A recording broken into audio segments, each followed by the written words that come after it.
Good morning. It's another day here in the shop. Let's get some more work done today. Today's plan is to get these four wheels off and take them down to my local tire shop. The fronts are going to get brand new Firestone F560s. A little bit taller tire. I think they look a little bit better on there. This is a shorter tire with a smaller sidewall. It was a shot, and the tread's wearing on them, so I'm going to go back to the taller tire. And then for the rears, the drag radials are going to get put back on. I really like these cheater slicks. I think they look awesome. They are withstanding street use like really well, but they are so out of round and have the worst vibrations at speed. Totally unsafe. So we're going to put the drag radials back on. And then while the tires are at the tire shop, I'm going to pull this supercharger and intercoolers and adapters back off and address that lower gasket. Wheels are off. I wish we had hovering hot rods.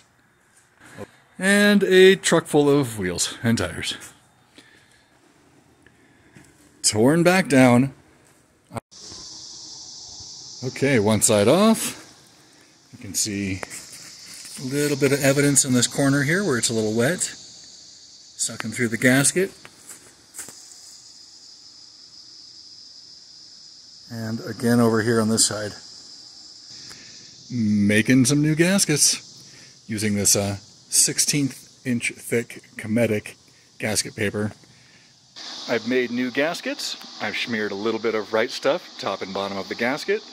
I've installed some spacers underneath the head of the bolts to lift the threads up a bit in case the threads were bottoming out in the head. I've installed new injector O-rings.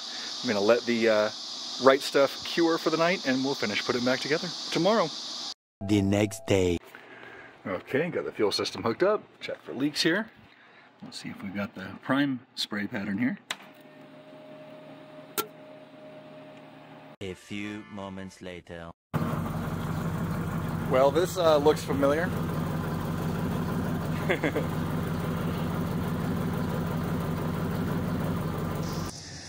So I just replaced these NGK BKR7Es. I put in a set of NGK BKR7Es. I went with a slightly colder plug because the heat looked like it was going down the threads a little bit far on the 6s. So now it has the 7s.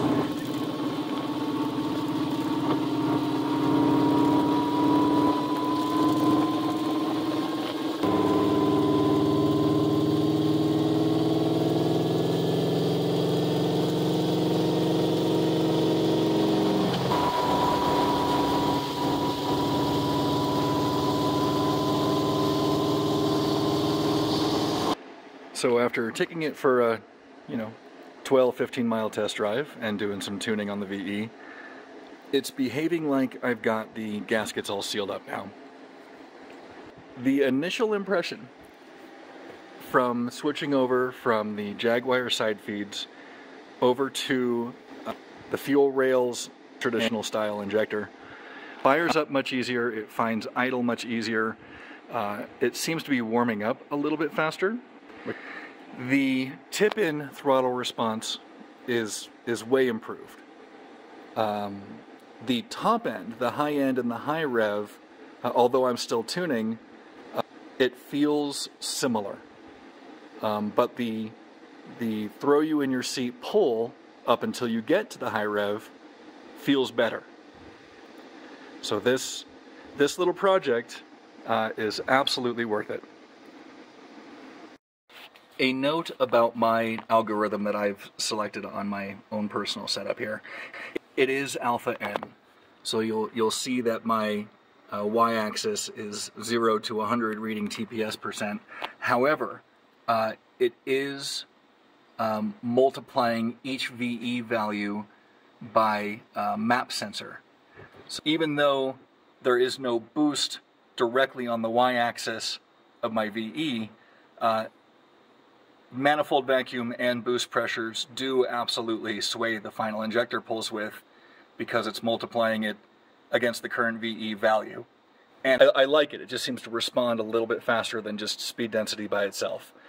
But taking a look at the data log I took today, I'm just looking at the very, very bare bones, very, very stripped down RPM is white, throttle position sensor's red, and AFR is purple. Kind of looking just to see if there's lean spikes at throttle tip in. There will always be a delay from when the AFR reacts to when a throttle transient happens. And in fact, if I include injector pulse width on this list here, we can see when the fueling changes happens and then from the way the AFR reacts. Let's choose one farther behind after VEAL had a chance to run for a while. So here's a lean spike after a throttle tip in, and I can see the injector pulse width barely changes. Well, yeah, 1.37 pulse width to 1.815 and 2. So the throttle happens, and then the lean registers, and that's about 600 milliseconds. To find a real obvious lean spike at tip in. Here we go. Here's a real obvious one. So where does that go to? That goes to 16. So yeah, that's not okay. So at the higher rev, where's some high ones? Okay, where did this go to? That went to 6,700. Okay. Before I took my foot out of it, and then we're going to run a little delay here. 10.6 on the AFR, which is way rich, which means the high end is going to feel a lot better once I lean it out some. Let's see where the duty cycle went to. That was the major motivator for doing this whole project, was I was maxing out the duty cycle on those Jaguar injectors. So the maximum duty cycle that I hit on this log, just driving around town, 45.7%, right there. So at 6,200 RPM, 55% throttle, 4.3 injector pulse width, hit 45.7 duty cycle, which is frickin' awesome. That means I have so much more room to go and way more injector control at the high rev. And what did the AFR hit on this run? So right there, we'll say a delay like that. 10.4. Man, it's so rich. Yeah, definitely see the room for improvement, but this was the first run out. VEAL is awesome for getting things running and moving under its own power, but it doesn't do the fine stuff like this very well. So here's a lean after throttle apply. 17.2. Yeah, I got some work to do.